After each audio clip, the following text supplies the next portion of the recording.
Tepat jam 3 dini hari Satria sudah tiba di rumahnya. Mereka tinggal di sebuah perumahan yang cicilan lumayan lama, yaitu 15 tahun, belum lagi cicilan mobil yang suka dipakai Satria kerja, sementara Fiona lebih memilih memakai sepeda atau menumpangi kendaraan umum.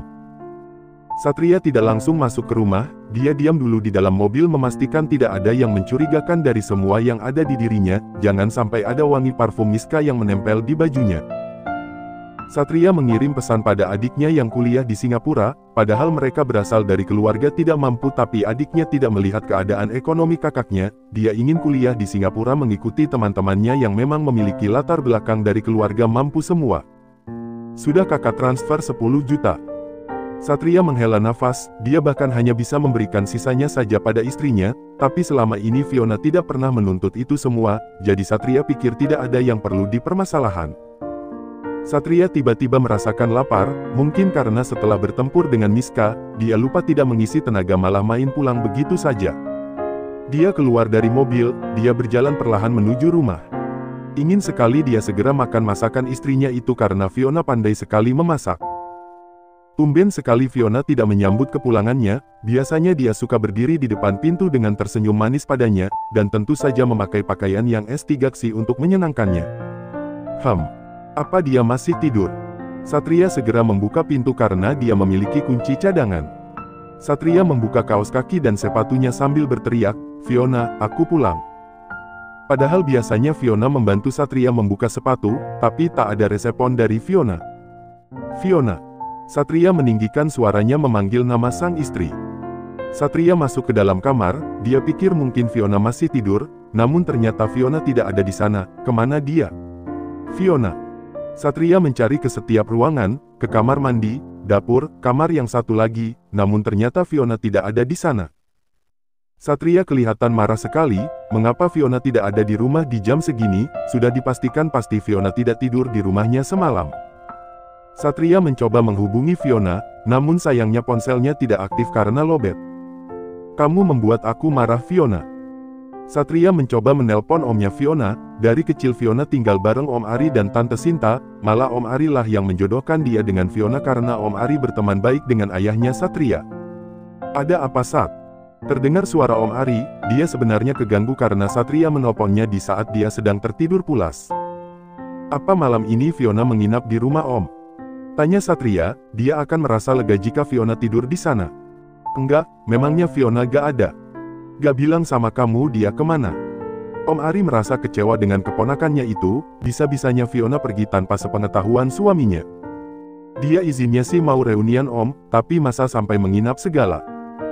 "Ya udah kamu coba telepon Sandra, dia teman dekatnya Fiona." "Iya Om." Setelah menutup telepon, Satria ingin menghubungi Sandra, dia baru sadar kalau dia tidak memiliki nomor sahabat istrinya itu. Aish. Mentang-mentang suami tidak ada di rumah, dia main seenaknya menginap tanpa ngasih tahu aku. Apa selama ini dia begitu? Satria kelihatan marah sekali. 2 jam berlalu, Fiona baru sampai di depan rumah, dia sangat gugup sekali mengetahui Satria sudah pulang, dia yakin Satria pasti akan marah padanya karena semalam tidak pulang ke rumah. Benar saja dia melihat Satria berkacak pinggang memandanginya dengan sorot mata yang menusuk. "Fiona, dari mana saja kamu?" Tidak mungkin kan Fiona bilang jujur, "Aku semalam tidur dengan Daniel," yang ada Fiona akan digantung di pohon mangga yang ada di depan rumah, atau pohon jambu milik tetangga. Aku. Fiona mencoba untuk mencari alasan agar Satria tidak marah padanya. "Aku semalam menginap di rumah Sandra, aku pikir kamu pulangnya besok, Mas." Dalam hati Fiona dia meminta maaf kepada Sandra, mungkin saat ini kuping Sandra pasti panas sekali gara-gara dia membicarakannya. "Ya udah cepat telepon Sandra, biar aku yang bicara sama dia, aku harus memastikannya sendiri." Fiona terbelalak mendengarnya, dia seperti diskakmat, bagaimana mungkin dia menghubungi Sandra, bagaimana jika Sandra bicara Fiona tidak menginap di rumahnya. Hancur sudah hidupnya. "Mana HP kamu?" Satria ingin meminjam ponsel Fiona untuk menelpon Sandra. "Kebetulan ponsel aku lowbat, Mas. Lagian masa sih gak percaya sama aku? Gak biasanya kamu seperti ini. Biasanya kamu selalu minta izin sama aku kalau mau melakukan apapun. Semalam aku keasyikan ngobrol sama Sandra sampai larut malam, makanya aku memutuskan buat nginep di sana, aku pikir Mas Satria pulangnya besok." Fiona mencoba menjelaskan semuanya walaupun kebohongan yang tercipta, seakan dirinya sedang selingkuh dengan Daniel. Tapi apa semalam bisa dikatakan selingkuh? Dia tidak tahu. Ya udah, mana HP kamu? Jangan buat aku curiga, Fiona. Satria meninggikan suaranya. Dia masih belum percaya sebelum ada buktinya. Fiona terpaksa memberikan ponselnya pada Satria. Dia sangat gugup sekali, dia memegang tangannya yang gemetaran dan tiada henti dia menggigit bibir bawahnya.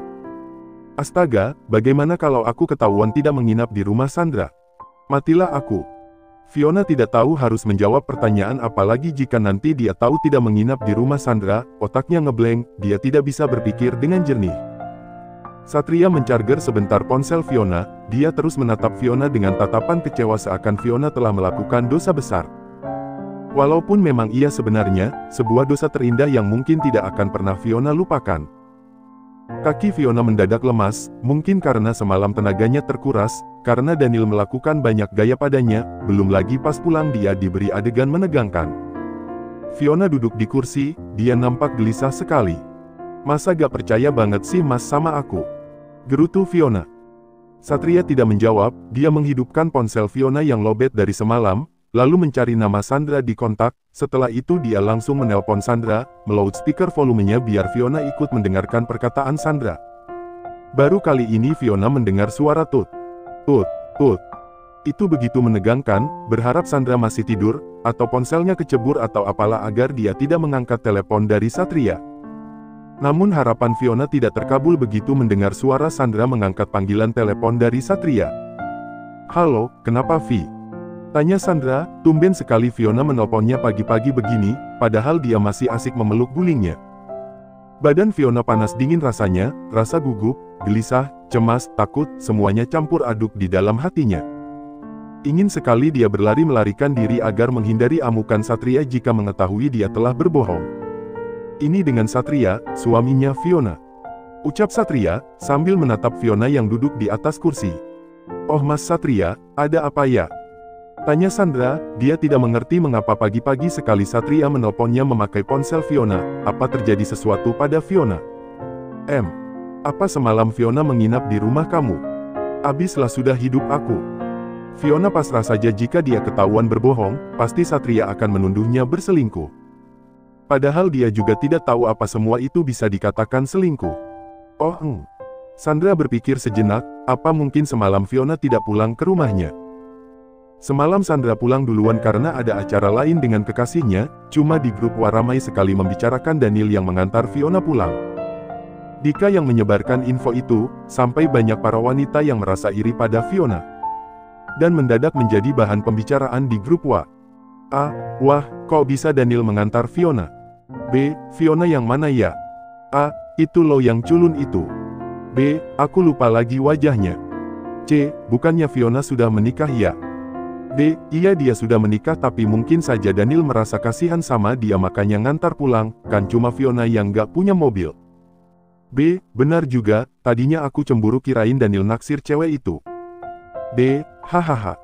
Gak mungkin lah Daniel naksir cewek itu, gak banget, kayak gak ada cewek yang lain aja. E, hush. Nanti dia baca lo. D, biarin. Sandra, emang salah ya kalau Fiona diantar Daniel sampai menghina Fiona sampai segitunya? Alexa, Daniel cuma kasihan paling juga, dia kan pria yang sangat loyal. Itu adalah salah satu percakapan wanita-wanita di grup WA, yang pastinya Fiona akan membaca itu semua jika membuka grup WA, sementara Daniel dia tidak ingin ikut gabung di grup itu, dia suka risih dengan banyak notifikasi di ponselnya. Gimana Sandra, apa Fiona menginap di rumah kamu semalam? Satria mengulangi pertanyaannya karena Sandra malah melamun mencoba mencerna apa yang terjadi pada Fiona semalam, setahu dia Fiona diantar pulang oleh Daniel. Oh my god, apa semalaman Fiona bersama Daniel? Apa yang mereka lakukan? Gak mungkin lah kalau mereka main ular tangga. Hati Sandra bertanya-tanya. Dia memang belum menikah, tapi pikirannya tidak akan sepolos itu, pasti tahulah apa yang dilakukan kedua orang dewasa yang berlawanan jenis jika berduaan selama semalaman. Sementara Fiona harap-harap cemas menunggu jawaban dari Sandra, berharap Sandra bilang iya walaupun rasanya tidak mungkin karena dia belum calling-calling sama Sandra. Gimana Sandra, apa Fiona menginap di rumah kamu semalam? Satria mengulangi pertanyaannya pada Sandra. Iya semalam Fiona menginap di rumah aku. Sandra terpaksa berbohong demi Fiona padahal dia juga penasaran apa yang terjadi sama Fiona semalam bersama Daniel. Fiona sangat lega mendengar jawaban dari Sandra, seakan kini bisa bernafas kembali setelah dibuat tegang. Oh, kau memang best friend Sandra. Ingin sekali Fiona memeluk Sandra saat itu juga. Satria terdiam sejenak, dia menghela nafas, ada perasaan lega di hatinya karena Fiona menginap di rumah Sandra, dia hanya takut kehilangan wanita itu. Semalam kebetulan aku yang nyuruh Fiona menginap di sini, soalnya aku tahu Mas Satria lagi kerja keluar kota, apalagi di rumah kebetulan orang tua aku lagi gak ada di rumah. Sandra menambahkan perkataannya agar Satria semakin percaya dengan ucapannya. Dia tidak rela jika sahabat satu-satunya digantung oleh Satria. Oh ya udah kalau begitu, aku lega kalau memang Fiona menginap di rumah kamu. Maaf sudah mengganggu waktu kamu. Iya, sama sekali tidak mengganggu, Mas. Padahal dalam hati sangat mengganggu karena Sandra masih ngantuk sekali. Satria menutup panggilan telepon. Dia membiarkan ponsel Fiona dicharger dulu, sementara dia duduk di samping Fiona. Aku minta maaf udah marah-marah, kamu tahu kan kenapa aku begini? Karena aku takut kehilangan kamu. Jadi kalau ada apa-apa kamu minta izin dulu sama aku, Vi. Fiona menjadi merasa bersalah pada Satria karena dia membiarkan tubuhnya dijamah oleh pria lain, walaupun itu di luar kesadarannya. Maafkan aku, Mas. Lirih Fiona. Tidak apa-apa. Asal jangan diulangi lagi. Satria sebenarnya ingin memeluk Fiona, tapi dia merasa dirinya kotor, makanya selama 2 tahun ini dia tidak bisa menyentuhnya, mengingat pengkhianatan yang telah dia lakukan. Tapi dia tidak akan menyesali keputusannya, dia melakukan itu semua agar dia memiliki uang yang banyak demi keluarganya dan tentu untuk masa depan dia dan Fiona juga. Apalagi perjanjian dia menjadi partner ranjang Miska hanya tinggal 1 bulan lagi, akan menjadi genap 2 tahun. Ya Satria tidak akan memberikan tubuhnya secara sukarela untuk selamanya, dia meminta 2 tahun kontrak dia menjadi partner ranjang Miska. Karena itu dia berharap semua ini secepatnya berakhir. Mas, kenapa? Selama 2 tahun ini kenapa begitu kuat tidak menyentuhku? Fiona ingin membahas itu lagi. Sementara seorang pria seperti Daniel yang tidak mungkin memiliki ketertarikan padanya, malah menyentuhnya berkali-kali dalam 1 malam. Kenapa kamu sering menanyakan ini lagi? Aku kan sudah bilang sama kamu. Aku capek, Vi. Aku butuh penyesuaian dengan pekerjaan aku yang sekarang. Jujur saja aku sama sekali gak berselera dalam hal S3X akhir-akhir ini. Apa harus konsultasi lagi ke dokter aja Mas? Iya kan udah waktu itu pernah kata dokter ini faktor kelelahan. Tolong jangan bahas ini lagi. Aku lapar banget Vi. Fiona terpaksa mengakhiri percakapan mereka, dia memilih memasak makanan kesukaan suaminya. Entah masakannya yang enak atau mungkin Satria sangat lapar, sampai Satria begitu lahap memakan masakannya. Tapi pikiran Fiona saat ini tidak ada di sini, dia memikirkan bagaimana bisa dia bersama Daniel semalam. Bahkan saat dia sedang mandi, dia menggosok badannya dengan kasar mencoba menghapus semua jejak Daniel pada tubuhnya. Dia merasa bot asteris kenapa dia menikmati itu semua semalam. Fiona sedikit terlonjak saat menyadari Satria adalah karyawan di tempat perusahaan Daniel, dan Daniel akan jadi CEO di sana, pasti mereka akan bertemu. Bagaimana kalau Daniel tahu Satria suaminya dan mengatakan apa yang terjadi malam itu? Dasar bot asteris Untuk apa Daniel mengatakannya juga? Gak ada untungnya baginya. Paling juga dia akan melupakannya begitu saja setelah bersenang-senang dengan wanita lain. Aku hanya dijadikan pemuas N asteris fu saja. Semoga aku tidak bertemu lagi dengannya. Fiona ingin mencabut gelar cinta pertama pada Daniel, karena telah tega menidurinya padahal dia adalah wanita yang sudah bersuami. Sementara di tempat lain, Daniel terbangun dari tidurnya, tangannya meraba-raba ke samping, dia mengerjap begitu menyadari Fiona tidak ada di sampingnya. Daniel segera bangkit meraih batrobe menutupi tubuhnya, dia mencari keberadaan Fiona, rupanya Fiona sudah pergi.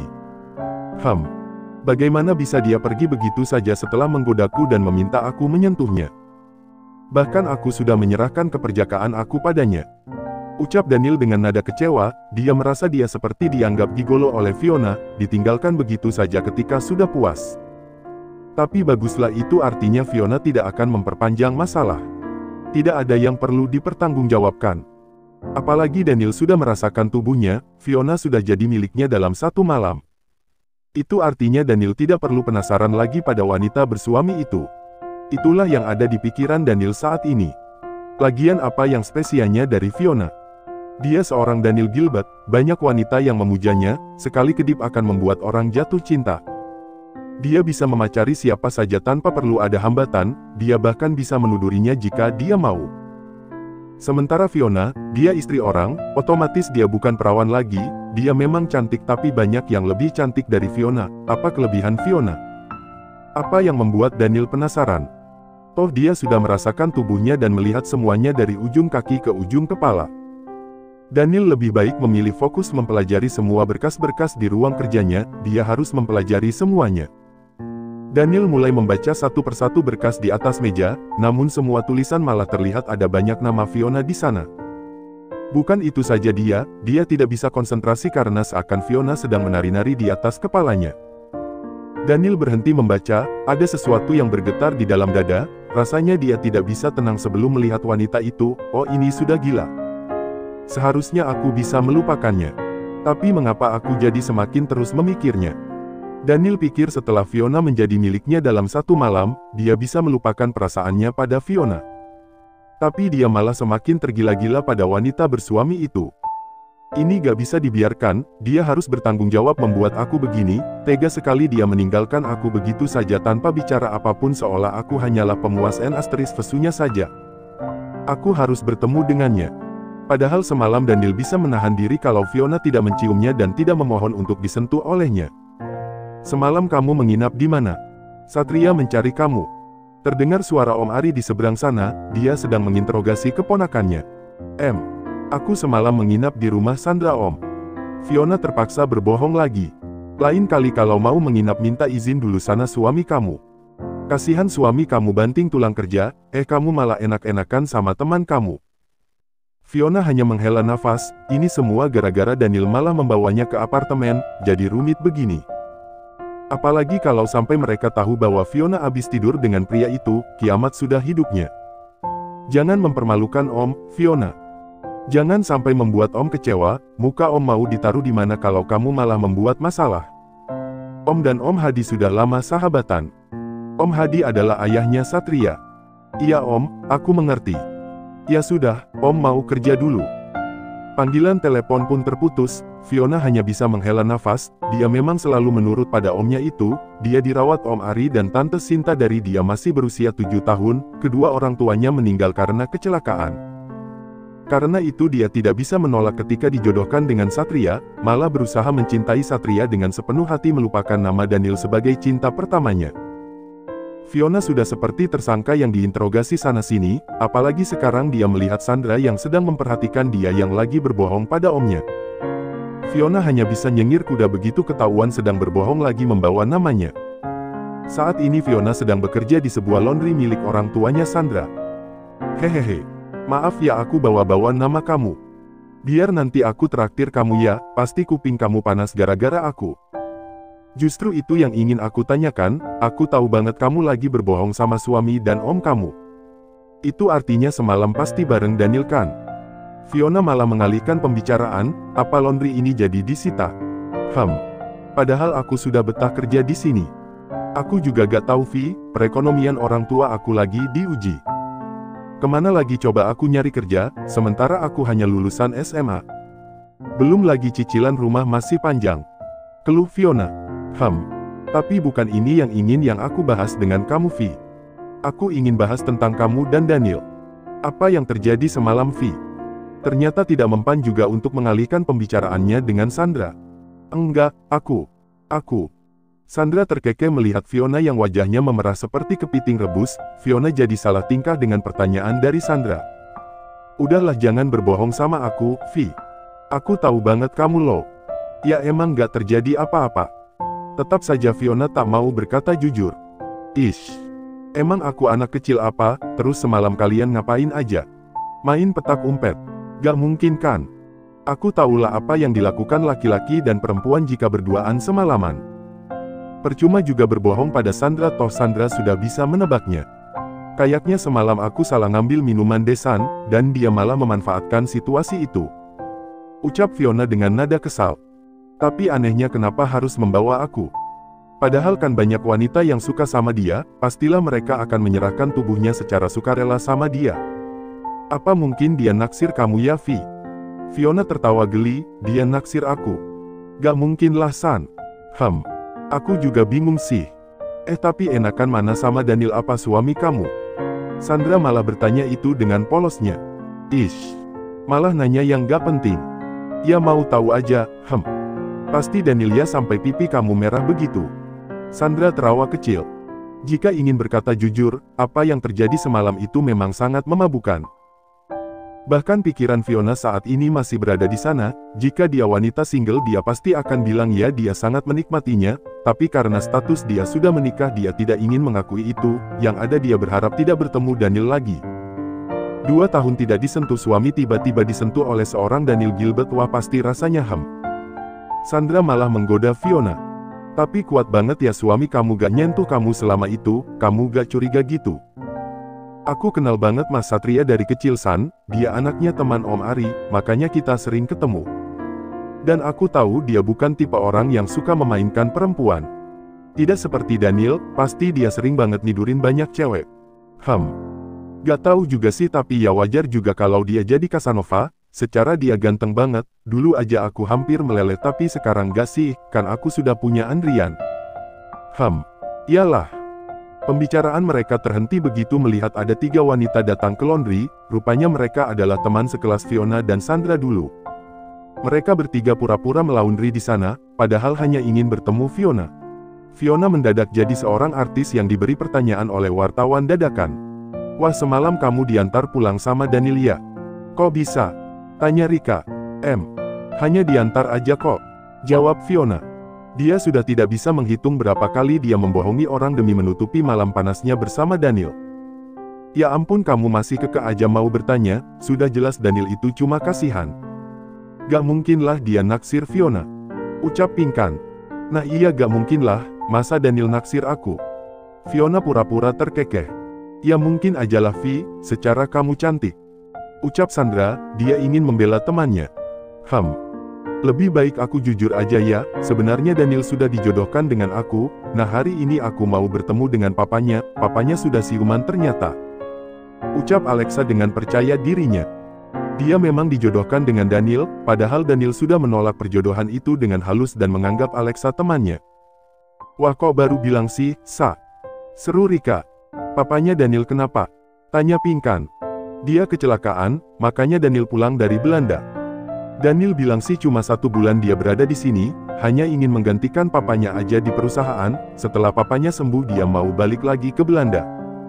Alexa terlihat seperti dia satu-satunya yang tahu banget tentang Daniel. Ya terus kalau kamu nikah sama Daniel, kamu mau tinggal di mana? Tanya Pinkan. Ya ikut Daniel lah, aku mau ikut kemanapun Daniel pergi.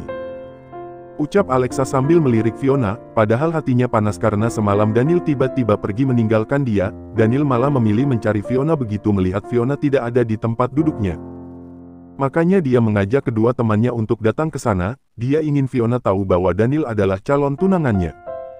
Benar-benar buaya, udah tahu punya calon tunangan tapi malah meniduri aku. Fiona sangat geram sekali pada Daniel.